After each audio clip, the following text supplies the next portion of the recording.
Hello and welcome to Wrong End of the Stick podcast with me, Zach Eaton, and skipper Jonathan Nimmo here today. Hello. It's been a bit of a wild few weeks for us. Yeah, it's been a busy couple of weeks, hasn't it? It has. We're back. It has. There's We're been a lot of back. cricket, which is unusual. It's a nice change, isn't it? Oh, it's been beautiful. Apart from the second match being all that rain, but we're getting there. We've got the We next still one. got a result. All was well with the world. So you know. Dear, but yeah, well, we'll do a roundup of a very brief roundup of the first two tests, the England versus West Indies tests, that is, and we'll sort of pull out a few bits that we want to talk about in that, and then we'll talk about the test coming up, and of course we've got Seamingly Stumped. It's all beautiful. All We're going back to basics, and we've got a bit of cricket to talk about. Yeah, exactly. It's good, isn't it?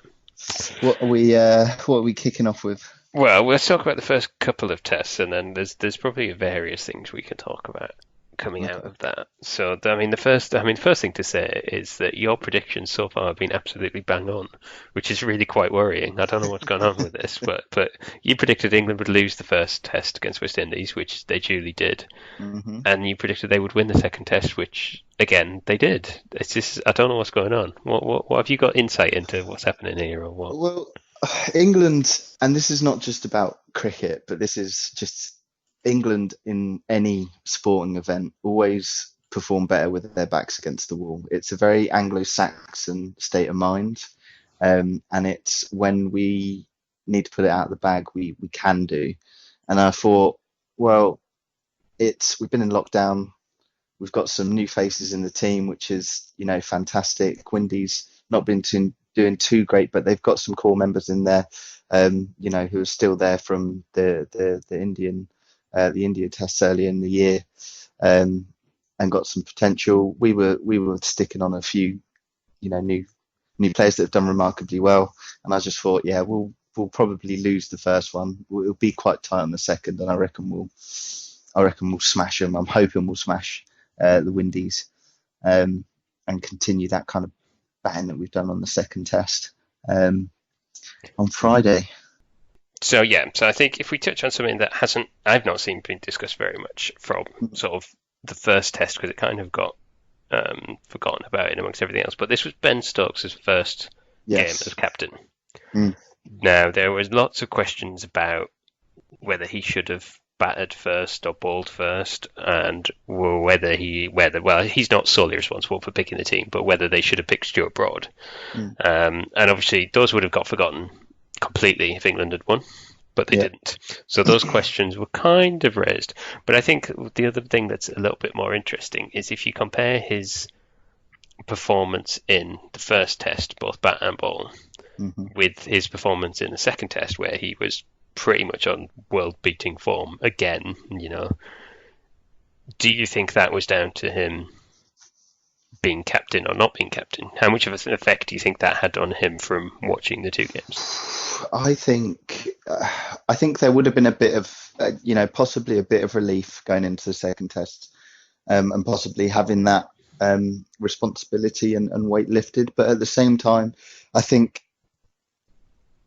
under normal circumstances, I would still put the argument forward that this would be, he's been vice captain, but this is the first time he's captained the very first, the beginning of a test series, after a long, period of being on lockdown, and I'm sure anticipated not just by the fans and lovers of cricket and the Barmy Army, but also of the players. So I think it's a difficult situation. I think it's obvious his form actually improved drastically. I think there's a lot of it did. It's not to say that he played badly in that first test. I think he's probably up there with one of England's better players. So he took 4 wickets in the first innings and a couple in the second, and he got some runs as well. So it's not as if he sort of suddenly dropped and looked terrible.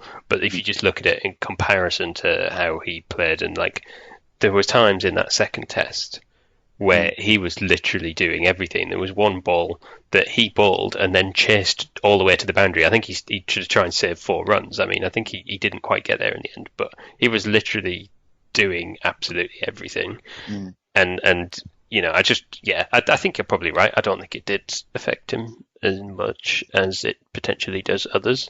Yeah. But my only worry with him, if he is to be the next England captain, whenever at some point down the line Root does give it up, that I worried that we burn him out. In fact, I worry that we're going to burn him out as a player, let alone anything else, because we rely so heavily on him. Mm. But that kind of grit that he has, I think three, well, not even 3, 4, but maybe 2 years down the line, I think he would have, he's not just a cricketer. I think he's an athlete, and I think he will push himself. But as you do get older, you learn to be more tactful, and you learn through leadership. And he's been doing it with the vice captain and experience that he's had, and probably will have in the future, leading England, not just in a captaincy role, but being a player that other players look up to. I think he will learn to understand and grow into that leadership role and not burn himself out, but be able to balance that, still be present, still be in the game, but still calling the shots and making sure the dynamics there. I reckon he's got that potential 100%, and I can see Stokes leading the team in future years.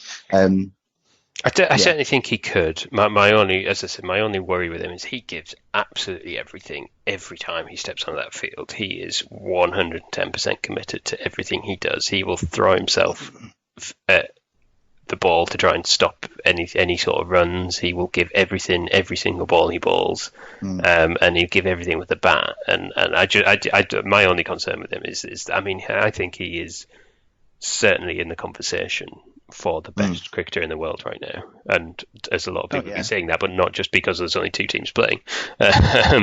But I think he is. I think if I was picking, if you had to do a fantasy draft and just pick any players to try and create the best team in the world, I think he'd be in the discussions for number 1 pick. I think only Steve Smith would be anywhere near rivaling him.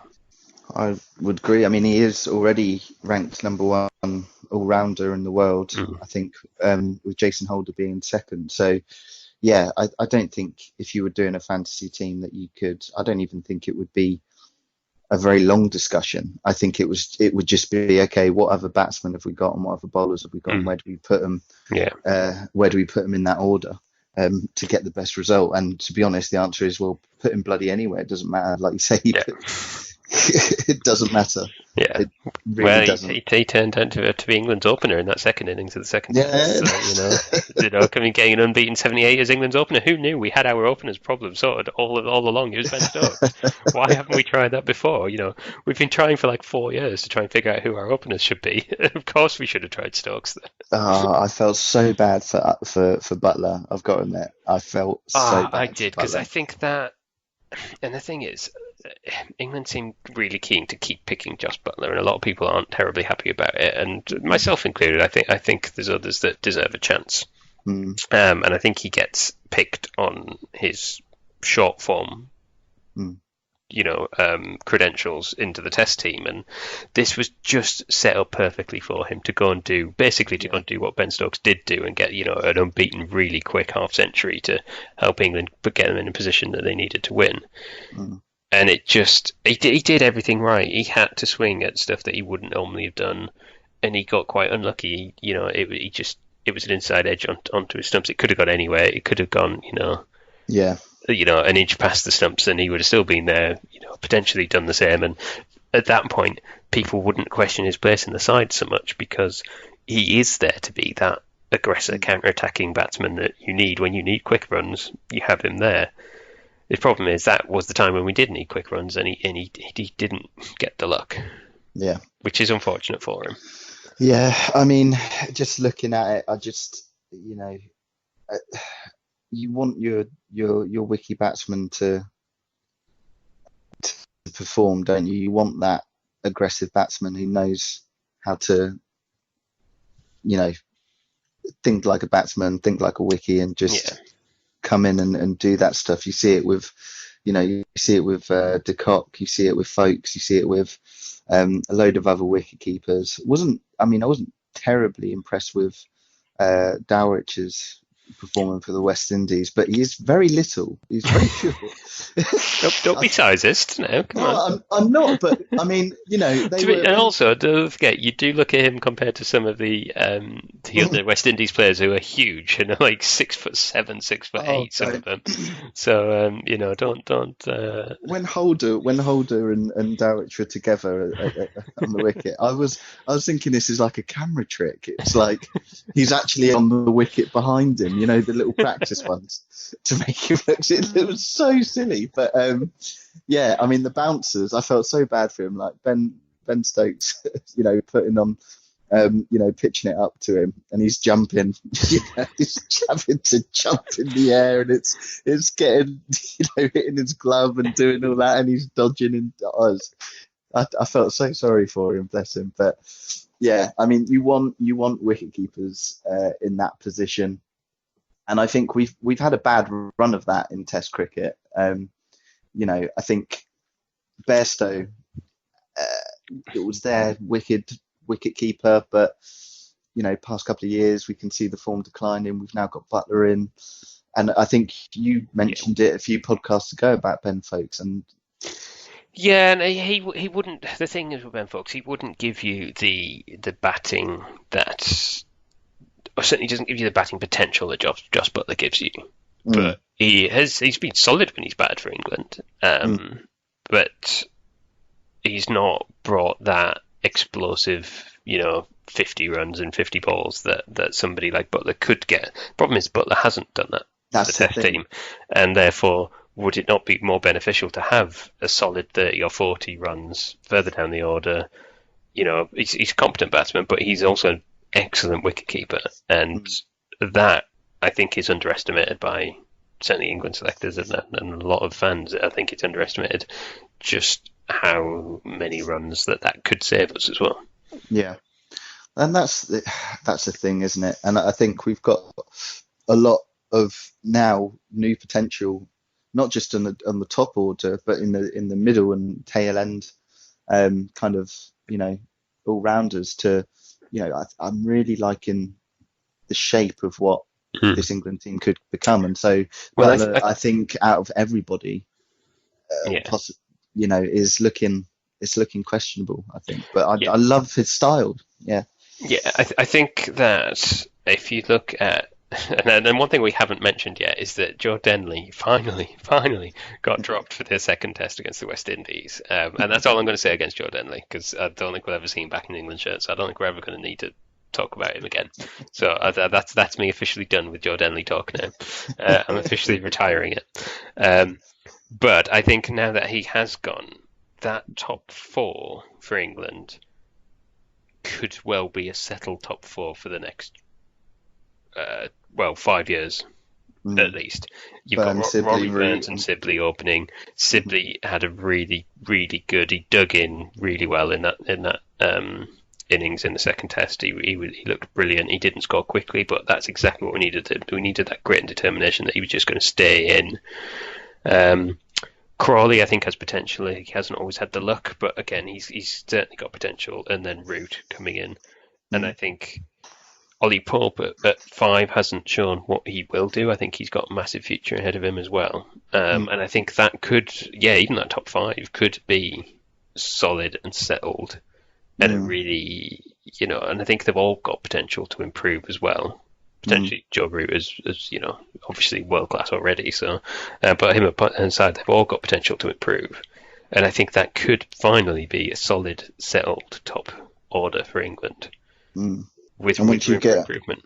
Yeah, 100% agree. And then I think you've got, as you say, you've got Stokes, which this team all hinges around. Yes, there's questions over Buttler and who should be in, but there are potential options around, the other keeper options, as we've mentioned, folks. Bairstow might come back. We've got options there. And then I think we get to the question that everyone's been talking about recently, which is the bowlers. And my word, we've got almost an embarrassment of riches, and yeah, it is an embarrassment of riches, because playing over the last two Test matches and taking wickets, we've had Sam Curran, Jimmy Anderson, Stuart Broad, Jofra Archer, Chris Wokes. Hmm. Who am I missing? Mark Wood. We've got a lot of very good quick bowlers, Hmm. but we still didn't really dominate the West Indies, who, for all of they've got a lot of talent and a lot of skill. They're certainly not sort of number one in the world for batting, and they're missing some of their better players as well. So, is it a worry that we didn't manage to bowl them out, or is it just us adapting to sort of the new rules and the not shining the ball in the same way and all of that kind of stuff that we need to start adapting to? Two questions for you. One, are you as excited as everybody seems to be in talking about all these different options that we've got for bowlers? And two, who do you see as that we should be picking in the third test? Because it's crucial. It's so good for cricket in general that this third test is going to be really decisive. Who would you pick? Who would your three quick bowlers be? So it's interesting. So I think in answer to the first question about am I excited about the amount of options that we had, even with us not dominating the West Indies, for with what we've got, and I think I'm dead excited because each of them brings something a little bit different. You've got Wood with just, I think, raw pace, and you've got Archer and Broad, both they're both same but different, with that aggression and focus and up for the fight. Archer's just hostile and Broad just likes a scrap. And then Stokes coming in, you've got Curran, who's, I think, this, protege to Broad with their Karate Kids they bandanas. Do look that. I mean, we'd been talking about this on text. How basically Sam Curran is a bit of just a mini Stuart Broad, looking very much with the same sort of hairband, looking very Karate Kid like. And then I was listening to the BBC TMS commentary, and they said it. I was like, are they listening to us? They've got phones tapped. This is not good because but there is like a proper Karate Kid element to him, and it was nice. And I think the great thing that England do have is they have got Broad and Anderson, who, I mean, for me, will probably both play in the final test, but having the younger players like Curran, even Archer, because you forget he's not that old, around, and there's sort of there's other young bowlers around in the squad. Having them learn from Anderson and Broad, who are two of the best quick bowlers England have ever produced, I think is going to be massive in their development. So I think 100%. And I think the thing is with the Windies is they come from a very hot, dry place. So you're not just going to be able to, it doesn't matter who they've got. Well, it doesn't matter who they've got batting, but you're never just going to overly excite them or bowl them over just for pace because they're going to be used to it. So I think in answer to the second question, and I was thinking about it because I was thinking Anderson, but looking at the conditions and what the weather has experienced, I think we'd be silly not to have Anderson on the final test. Yeah, I think so.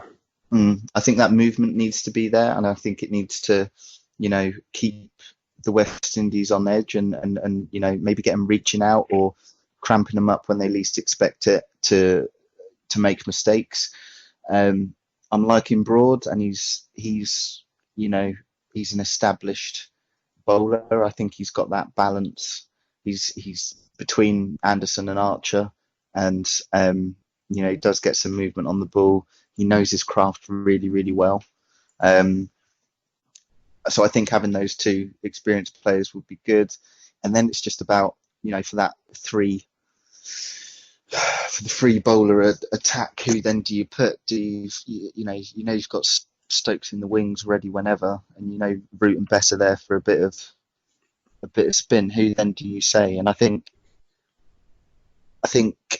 Curran it's exciting to watch, but I don't think if I was picking who he would be there yet. Although I'm really really behind him and really excited for the youth in this series. Yeah, I think I'm probably the same. And I looked at it from the point of view as if I was the West Indies, who would I least like to face? And I put Archer, Broad, and Anderson. Yeah, yeah, Because I and I think would agree. that is the three that the Windies will be more worried about than any others. Mm, And I think Walks has bowled well. I think he's had an unfortunate career that has happened to be at the same time as the other two, so he's not had the chances that he might have done. I think he's a very good bowler, but I think he will miss out. I think Curran is the one that I feel for, because Curran has this strange knack of, well, he brings something different because he's left arm bowler and he changes the angle and it makes the batsman think a bit more. But he also just has this knack of taking big wickets at the right time. He so often is the man you turn to, and he's like, well, just give it to Curran for a couple of overs, and he takes something, he makes something happen. And I think he has got a big future.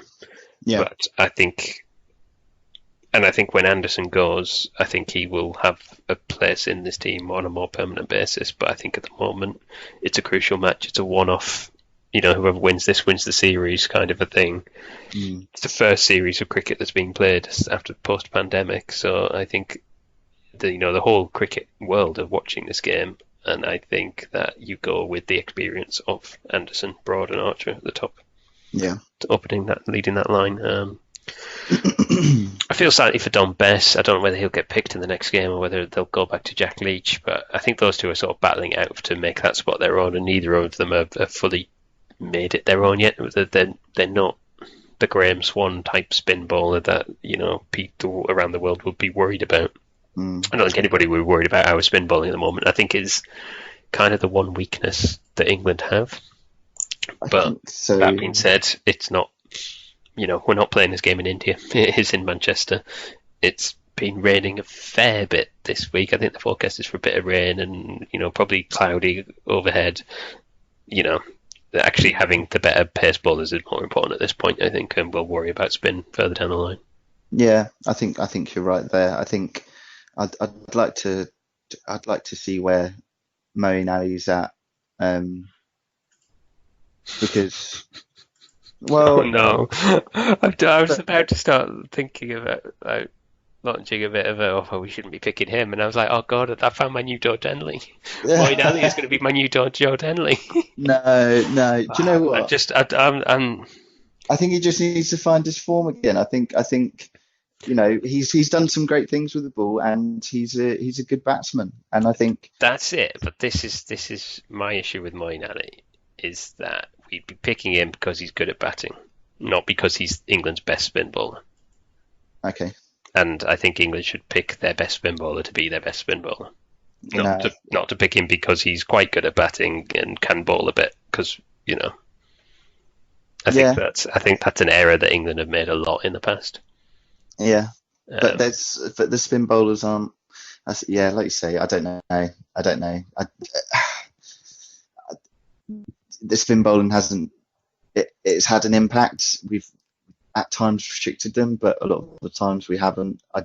It's our biggest weakness. Yeah, it is, and it is our biggest weakness. But therefore, I don't think I think we've got to try and find a solution to it and find somebody that works better as a spin bowler, or do something for them that helps get them where they need to be. Send them to India for a winter or something, and get them all learning how to spin the ball properly. But I think Bess has potential. I think he is young. I met him a couple of years ago, actually, when I was down at Lord's for the Pakistan test when he was making his debut. He looked so nervous, bless him, but he is young. And I think he's quite brave in that he doesn't he gets smacked for six. He doesn't let that get to him, and he steps back up and he'll bowl the same ball again because he knows he's got a chance of a wicket. I think that will stand him in good stead. So I think he's got potential. I think, I look at this England team and I think in 4 or 5 years' time, this could be number one in the world. Yeah, it might not be, but it could be. It's got that potential. I think so. I'm literally, I think. God, what is happening to me? I'm becoming the optimist. You're the optimist of this podcast. That's not me. What am I doing? No, well, I think we've seen some good cricket, and you see some of that potential coming through. And I think, like you rightly said, it's nice to see, Sibley and his performance, Pope, Crawley, Curran. It is exciting times, and I think as long as we can just nurture that confidence and get them to keep doing what they're doing and take inspiration from, the bowlers, Broad and Anderson, taking them under their wing and all of that, and Stokes there, great player to kind of admire and aspire to be. I think we've got really a solid team, or the bones of a really solid team to compete with anyone in the next couple of years. I think so. Yeah, I think so. Well, shall we leave it on that extremely positive note and move on to Seamingly Stumped? Yep. We haven't got two can play that again this week. We need to come back with that next week. So we need to pick a game for us to play this week, and then we'll come back with that next week. But yeah, we do have Seamingly Stumped. So you reckon you've got an easy-ish one for me? Is that right? I think so. Yeah, I think. Yeah. I've got one. I'm not saying either here or there. Okay. Because we tend to get that wrong anyway. So I've got a fairly easy one for you, and then a really difficult one. But I'm going to give you that as a bonus one rather than anything else. Okay. All right. Do you want to go first then? And okay. I think this is a fairly easy. Well, this is a fairly guessable one, I think. So, okay. Right. Your first one is a Dorothy Dix. What is a Dorothy Dix? Well, the first thing that comes into my head is rhyming slang. Mm-hmm. Either Aussie or Cockney, it didn't really matter. Dorothy Dix, a 6. Yes. Nicely done. Yes. Yes, you're exactly right. It's an Australian rhyming slang. Dorothy Dix, hit for 6. And there is a long and fairly dull. She was an American journalist, and it became used in Australian politics. She used to write herself easy questions, and it was then used in politics that the politicians ask themselves a question that they really easily answer, and it was something that was just very easy, and that was smacked for 6. So that's where that came from. So that's quite clever. I like that. Hit for 6. So yeah, there you go. So congratulations. That's right. All right, your turn. All right. Okay. So, what are the yips? Ooh, interesting. Now, I think I know this, but not from cricket. And I'm going to presume it's the same thing as in golf. Oh, so okay. in golf, when a player gets the yips, they get the jitters, and they can't play properly. Their hands shake, and they can't focus. There's nothing physical about it. It's a psychological thing, and they just can't focus, or there's something that's stopping them, and it's making their hands shake, and therefore they can't play as well as they should be playing. And so I'm going to assume that that's the same thing in cricket, but I've never heard it in a cricket context. But is it sort of a psychological thing where a batsman isn't playing as well as he should be? Yeah. Well, you were right. So give yourself a little ding. Thank you.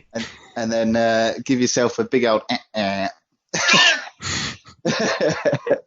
So yeah, it's you're completely right with the first part. It's the yips are occasionally experienced by bowlers, not batsmen. Okay. Essentially referred to bowlers suffering from a loss of confidence, a psychological condition whereby the bowler is unable to sufficiently relax when delivering the ball, losing flight, turn, accuracy in the process. They've been known to suffer the yips for as little as a few overs up to the course of an entire season or more. Interesting. So yeah, I assumed, because obviously golfers hold the club, I presumed it was the batsman holding it, the bat as well. But no, it's in bowlers. Yeah, interesting. Yeah. Never heard it in a cricket context, I have to say. So yeah, okay. That's good. I like that. Right, do you want your bonus one that is insanely difficult, and I don't think you're ever going to get it? Okay, right. Which is why I haven't given you, because I think it's a little bit unfair. But I will give it as a sort of a bonus one. All right. It's a lapper. Lappa. Lapper. What is a lapper? A lapper. Okay. That sounds like something an Aussie would say. That's a right lapper. It does actually. It's not. It's Indian, but in origin. But then if it's an Indian terminology, I'm totally lost. A lapper. Lappa. Lapper. A lapper. Is it? Oh, man, I can't even ask for clues. Can I really? It's not one you're going to be able to guess, I don't think. Well, okay. Well, hold on then. Is it an Indian word? It's there's a couple of potential heritages of it, and one is English and one is Indian. So we're not sure exactly where it came from. Okay. Is it? I'm just going to take a swing at it. Is it when like a bull is delivered and it pitches in an unusual way? I don't know. It's not at all. It's Yeah. it's a type of batting shot. I'm not going to give you a dote on that one because that seems harsh. Because this is too difficult. This one, but it is. It's a sort of a shot. It's a bit of an ungainly shot that batsman plays. That's somewhere between a pull and a sweep shot. And the English equivalent of this is a hike. So it's kind of where you just sort of throw everything at it in not a particularly elegant way, and it potentially might work for you, but it's sort of like that sort of inelegant shot. And it either comes from Indian word or I think a Hindi word for wind, because that's sort of you make a lot of wind because you're sort of putting a lot of effort into it. Okay. Or it comes from the English word lap, and I'm not quite sure why the English word lap would come to this. Maybe because it lands in your lap. I don't know. I don't know what the heritage is there. I've not been able to find it, but a lot of players are saying, "Oh, it comes from the English word of lap," but I've not found an explanation of why. But yeah, so that's it. But yeah, that's a lapper. So if you ever hear that one, it's sort of a ungainly shot with a lot of effort put into it. That's like sort that. of off to the leg side. So it's somewhere between a pull and a sweep. That it I like sounds like that. the kind of shot that we play a lot. Yes, Very exactly. much. I like this. All right. Well, if you're going to bring out all the difficult words, I'm going to revert to my reserve one. Can I just say, I gave you that as an added bonus, having given you the nice, easy, guessable one first. So I'm just putting that out there. Are you ready for this one? Oh no, you didn't tell me Come there was more. This isn't good. I've gone banked. Right. This one's a Prajapati. I mean, you can't even pronounce it. You can't expect me to guess it if you can't pronounce it. Prajapati. How do you spell it? PROJAPOTI. Yeah. I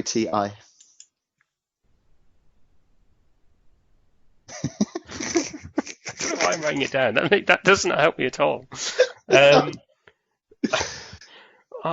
have no idea. Give it a guess. Prashapati. I'm presuming it's also Indian heritage. Yeah, I reckon so. No idea. Well, if it was Australian heritage, it'd be something like a project about a toilet. So that's what I'm saying. If it's Indian heritage, my guess is going to be something different. So, Prajapati.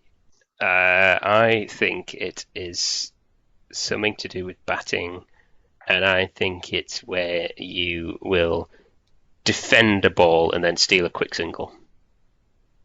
Okay. That's an interesting I would have take. loved that to be right. It couldn't be more wrong, could it? Yeah, no, it's properly wrong. So I think it's Bangladesh,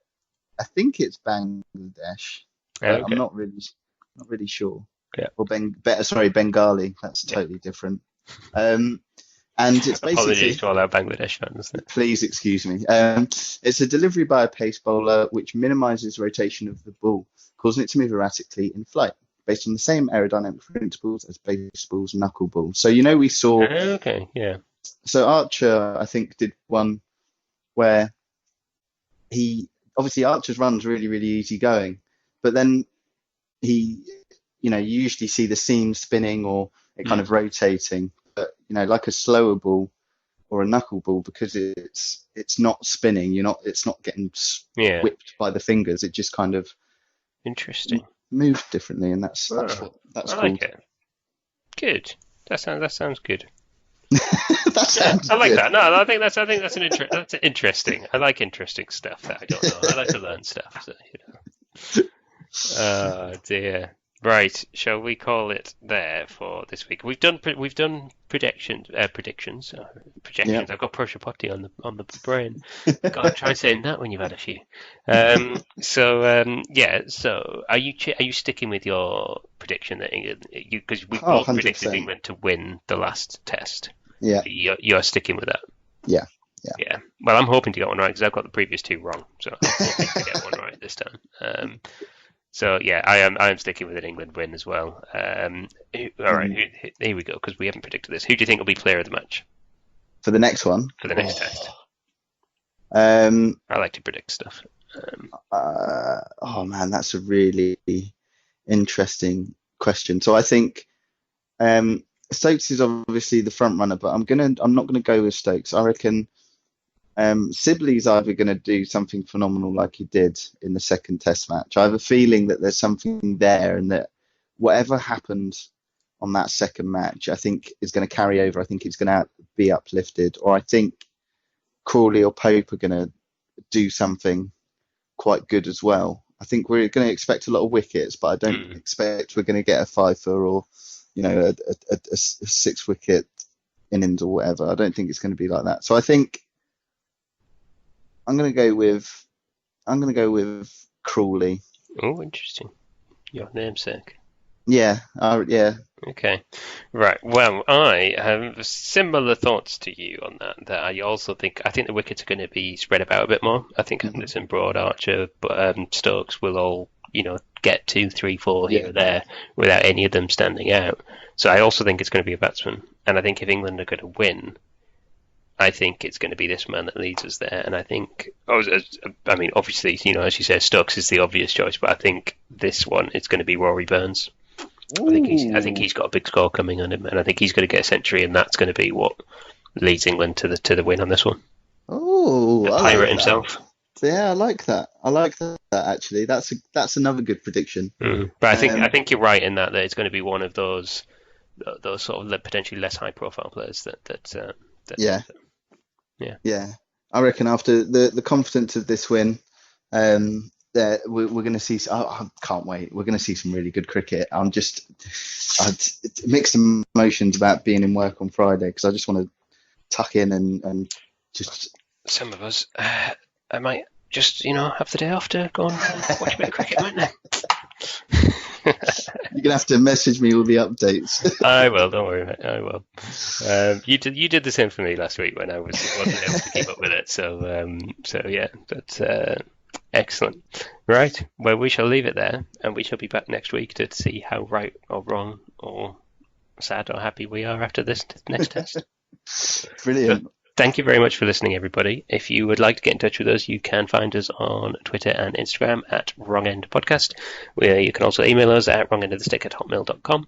And at some point, we're going to get back on Twitch. Go and have a look at us there. We're on YouTube. If you go and look up Wrong End of the Stick on YouTube, we're there as well. We're all over the place, But thank you very much for listening. If you've got anything you'd like us to talk about in the coming weeks, please let us know, and we will happily oblige. And thanks for listening. We will catch you next time. Cheers, everyone. Take care. Bye.